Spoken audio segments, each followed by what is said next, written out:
राहुल गांधी का जन्म 19 जून 1970 को नई दिल्ली में हुआ। वे भारत के सबसे प्रभावशाली राजनीतिक परिवार नेहरू गांधी परिवार से ताल्लुक रखते हैं। उनके पिता राजीव गांधी भारत के पूर्व प्रधानमंत्री रहे और माता सोनिया गांधी लंबे समय तक भारतीय राष्ट्रीय कांग्रेस की अध्यक्ष रहीं। दादी इंदिरा गांधी और परदादा जवाहरलाल नेहरू भी भारत के प्रधानमंत्री रहे। इस ऐतिहासिक विरासत ने राहुल गांधी के जीवन की दिशा बचपन से ही तय कर दी। राजनीतिक परिवार में जन्म लेने के कारण राहुल गांधी का बचपन सामान्य नहीं रहा। सुरक्षा कारणों से उन्हें कई बार स्कूल बदलने पड़े और सीमित सामाजिक जीवन जीना पड़ा। 1984 में दादी इंदिरा गांधी और 1991 में पिता राजीव गांधी की हत्या ने उनके जीवन पर गहरा प्रभाव डाला।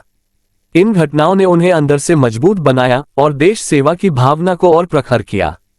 राहुल गांधी ने प्रारंभिक शिक्षा भारत में ली और बाद में उच्च शिक्षा के लिए विदेश गए। उन्होंने हार्वर्ड यूनिवर्सिटी और फिर यूनिवर्सिटी ऑफ कैम्ब्रिज से पढ़ाई की। राजनीति से दूरी बनाकर उन्होंने कुछ समय तक निजी क्षेत्र में भी काम किया, जिससे उन्हें वैश्विक दृष्टिकोण और आधुनिक सोच मिली। 2004 में राहुल गांधी ने औपचारिक रूप से राजनीति में कदम रखा और अमेठी से लोकसभा सांसद बने। युवा नेता के रूप में उन्होंने राजनीति में नई ऊर्जा और युवाओं की भागीदारी पर जोर दिया। उन्होंने संगठन को जमीनी स्तर पर मजबूत करने और युवाओं, किसानों व छात्रों से सीधे संवाद की शुरुआत की। राहुल गांधी ने कांग्रेस पार्टी में महासचिव और बाद में अध्यक्ष के रूप में जिम्मेदारी संभाली। उन्होंने पारंपरिक राजनीति से हटकर पारदर्शिता, आंतरिक चुनाव और जवाबदेही पर जोर दिया। कई चुनावी हार के बावजूद उन्होंने जिम्मेदारी ली और आत्ममंथन की बात खुलकर कही, जो उन्हें अलग पहचान देती है। राहुल गांधी की भारत जोड़ो यात्रा उनके राजनीतिक जीवन का टर्निंग पॉइंट मानी जाती है। इस यात्रा के जरिए उन्होंने देश भर में लोगों से सीधे संवाद किया, सामाजिक सौहार्द, बेरोजगारी, महंगाई और संविधान की रक्षा जैसे मुद्दों को उठाया। ये यात्रा उनके धैर्य, अनुशासन और जमीनी जुड़ाव का प्रतीक बनी। राहुल गांधी खुद को लोकतंत्र, समानता और सामाजिक न्याय का समर्थक मानते हैं।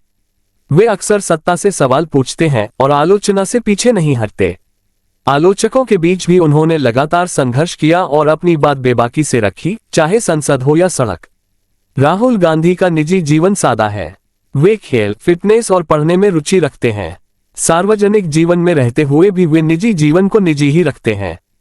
यही सादगी और संवेदनशीलता उनके समर्थकों को उनसे जोड़ती है। एक चलता हुआ संघर्ष राहुल गांधी की जीवन कहानी विरासत, त्रासदी, संघर्ष और उम्मीद का संगम है। वे सिर्फ एक राजनीतिक परिवार के वारिस नहीं, बल्कि लगातार सीखते लड़ते हुए नेता हैं। उनकी कहानी आज भी लिखी जा रही है, देश के भविष्य, लोकतंत्र और जनता की आवाज के साथ। अगर आपको यह वीडियो अच्छी लगे तो वीडियो को लाइक, शेयर, सब्सक्राइब कर दे। Thanks you so watching. फिर मिलते हैं नई वीडियो में। Bye bye.